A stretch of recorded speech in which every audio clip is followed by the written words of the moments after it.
So over here on the demo board on the right side, we're going to continue on with a different method where the outlets are not installed. On the left side of the panel, we had the outlets installed, if you may remember. On this side, we're going to go ahead and show you how you would do it without them. So you'll see the core getting placed in here. On the bottom here, before the sockets are put in, the switches and the outlet. So this is just a couple screws just for the demo purposes on here. Normally you'd be stapling it off on a whole wall. And again, you'll see a couple of different ways here. We've shimmed it out with a regular fabric mounting frame. You'll see a couple holes on the right side, and that's primarily due to the fact that these new modern switches, the holes for the plate are up on the top, so you need to have somewhere for that screw to go into. So over on the right there, if you don't have that hole, or what we've done here is notched the track out. So we've taken the chamfer cutters you see on this little sample piece and simply notched it out. We'll show you a little demo here. You're going to take them and carefully just cut a V wherever that screw will land. And again, that is the screw for the cover plate. On these new modern switches here, they have the screw up higher. If you don't cut this little notch or drill a hole there, then that screw will tend to hit it and bottom out, and it will not go in there properly. So you just simply do that, cut it a little shorter, and you put a piece on the top and the bottom. So here you're going to see a single gang light switch on the right side and a duplex on the left. And again, you'll see why, when the plate goes on, why these holes have to be there. So again, a couple different ways. This is the way of doing it with a fabric mounting frame, or you can purchase our extenders. You'll see one of those on the table, I think, or we'll show you later. One of the blue extenders that already has the holes in it. But this is for the person that may not have the extenders but still needs to shim it out to the thickness. Again, this same thing works for either ½ inch, ¼ inch, ½ inch, 1 inch, or 2 inch. You need to fur out, shim out to the same plane as the fabric mounting frame. So again, on this side here, you're not needing to have those notches or the holes, primarily because the cover plate screw is in the middle of these sockets here.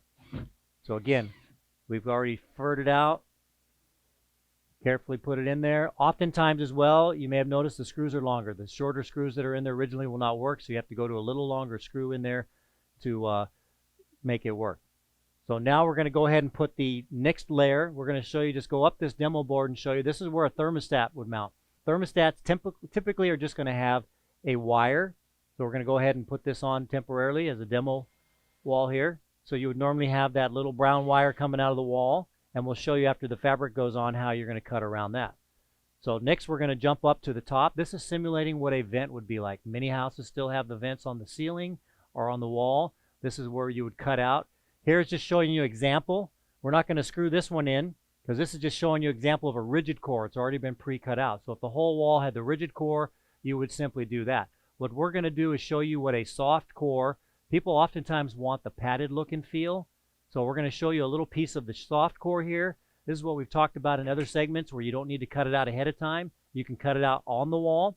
So you can cut it this way if you already know the measurement. Or if you have it up on the wall, you can go in there and cut it from the middle. Reach in there and just make sure you're cutting it around the opening as you see in the drywall there. So two different methods. And you would normally then cut this out. You would staple it to the wall, trim it if you need to. What's going to be nice about this is going to give you, without shimming it out, the vent out, you're going to get the padded look. Many people like the padded look here. So this is our 1 inch soft touch. You can see it's protruding past the ½ inch core.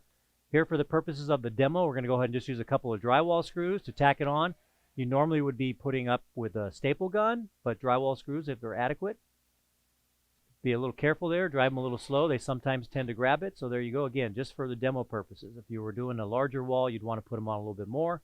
So now we have the core up. We've got the opening for the thermostat in the middle, the opening for the vent on the top, and we have the single switch and the double duplex installed down the bottom. Now we're going to go ahead and switch to the fabric installation on the right-hand side. Again, the earlier segment, if you didn't see it, check it out. It'll talk about can lighting. It'll talk about the USB, other switches, and other little tips and techniques. So take a look here. Keep an eye out where you're going to see the panel go into the fabric mounting frame. You've seen this in many other segments, so this will be real familiar. You're going to do the same process. Go ahead and tack it in. You can use, again, either the 4-in-1 tool. Here you're seeing the Pro rocker. And again, this is the time you want to watch your orientation of your fabric. You're looking for any flaws or soiling and just making sure that it's on the right direction as you're going along. So you're going to do the same process where you're tacking it around. In a minute, you're going to see going back and seating it from the middle. Some people prefer to just use the roller tool right from the middle. Don't worry about tacking it, and that's fine as long as you pay attention to it. So again, middle out, as we always say, middle out. Sometimes you can go the other way on small panels. So you're, again, watching to make sure that there's proper orientation, that the weave is going properly. If you have a pattern, that you've got the pattern going properly. So remember, you've got the purpose of this video is cutting out obstacles on the wall. So behind this, you're always keeping in mind where your cutout is. Larger projects where there's many cutouts, sometimes people will make a diagram, or they'll simply put tape on the baseboard or somewhere and write a little note on it to remind them where the cutout is. It has happened before where people have left jobs or even at home and they forget to cut something out and wonder where that socket or switch was. So there's a couple reminders there that you can do, is put tape on it somewhere or draw a little diagram. Sometimes you can see them, or you're already starting to see in this right side panel here down low, you're seeing the switch protruding because it's sticking out. But on things that don't have anything sticking out there, it is easy to bypass it and not come back and cut it out. So now that you have this flap in, again, this is our insurance flap. So we're going to probably go ahead and down at the bottom there, we're going to cut out the sockets, the light switch. Again, just like in the earlier segment, this is going to be real similar. You can take the smaller scissors or your large ones, what you have, and take your time. And again, it's just like measure twice, cut once. You want to do the same here. Start in the middle, close. You can always cut more off. You can't add more fabric, so taking your time. Here he's cutting around the duplex. Again, you don't need much more than just enough for the duplex to come through the plate or for the screw to get in here. So he's cutting now around the right side. Take your time in this area. You don't want to mess up here on a large panel or a small panel for that matter. So once you feel you've got this ready, again, some people will go around and put the plates on individually, or they will go around and make all the cutouts depending on the size of your job. All right, so again, what you're watching here is segment 2 of cutting around obstacles with the Fabricmate system. Tips and techniques. So take your time. Here what he's doing is these new switches here have the plate screw holes up at the top and bottom a little higher. That's why we had to drill those screw holes as you saw a minute ago. So go ahead and trim around there. You want to be able to get that screw in for the plate nice and easy and not have a problem later on. This is the time again to remember to slow down, take your time, pay attention, look at what you're doing, and you'll have a nice experience on putting fabric on the wall and sealing. So right after this, we'll go ahead and we'll probably jump up. Either the plate will get put on or we'll jump up to top there where the thermostat is. So again, cutting around obstacles is what we're talking about here. You saw on the left side in the earlier segment, can lighting, which we get asked about often. Here the plate's going to go on. So again, you see nice and clean. We've cut the fabric close to the receptacles there. And these screws, since we've made those appropriate cuts there in the track and in the fabric, they should go in nice and easy. So this is the part that finishes it off, and the part that's usually appreciated when you're done with your job. You see a nice clean finish. Taking these tips and techniques that you've learned, so you've got that finished kid's bedroom, that home theater, the church, the restaurant. Again, this system is used in many, many applications. Some wide and varied, things that you wouldn't even think of. Motorhomes, boats, used quite a bit in these larger boats. Wall finishing system. So again, you want to make sure that be careful to line this, and you don't want to tighten these, as those that have maybe experienced in the past. You tighten these screws up a little bit too much and you'll tend to crack the cover plate there. So there's a nice finished lower switch that you'd have in your wall, and again, your residence or your commercial building. Now we're going to go up top there and you try to feel out for this little hole for the thermostat. Again, most thermostats are just going to have a single wire coming through there, and you can see sometimes it is a little tricky to locate that. That's why we sometimes say do a diagram with a measurement on it, or put a piece of tape on the opposing wall next to it or on the floor with a mark saying how far up and how far over. Okay, because it can be challenging, and again, there's nothing worse than getting to this point and cutting a hole and finding out that you're in the wrong spot there. Okay, so remembering what this size of this hole was, it was a small one, just enough for a wire to go through. Again, this is going to be the thermostat. You saw us earlier cutting the core out. Now you're going to simply take these small scissors. Again, if you don't have these, don't worry. You can use larger ones. The key is making sure that they are sharp. So you would normally pull your wire out. You'd have a little string maybe, or you'd have your wire there. You'd pull the wire out and attach it to the back of your thermostat per the instructions. And typically these are just going to screw right to the drywall. You want to take your time when screwing through the fabric. You don't want to pull a thread. Some people, if they're concerned about that, they'll make a little mark on the fabric with a pencil or a pen and then come back with a little X-Acto knife or a razor blade and then make a little X there. That's going to keep the fabric from tending to pull when you put a screw in it. So another thing you want to do maybe is stand back and take a look at these things. You want to make sure that these obstacles or these attachments are level, so you can stand back and take a look at it, put a little torpedo level on it if you want, and just make sure that it's in there properly before you put the cover plate on. So again, this is the purpose of demonstrating how you make the cuts in the core, how you shim the product out, the obstacle out, cut the core, and cut the fabric. So there you go, a nice, clean thermostat installation. Now remember we had that vent up there. And again, it's real easy to forget what's behind the wall. Imagine you've done 1, 2 walls or the whole room and you've got cutouts everywhere. So it's really recommended to make a little diagram, maybe even take a picture now with your phone. That'll tell you at least what was on that wall. But if you make a diagram and put your measurements, how far from the ceiling, how far from the floor, how far over, that'll help. Or put a tape on the baseboard or something to remind you that there's cutouts there. So here we're going ahead and again, starting in the middle, take your time. You don't want to cut bigger than the outlet plate or the vent plate that's going on here.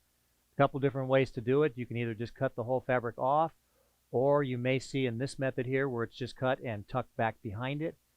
This is a soft core though, so you may not be able to do that.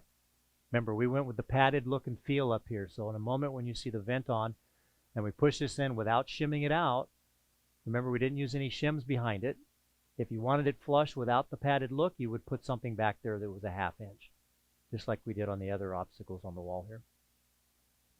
So here he's just going to make the cut big enough for the vent to go in.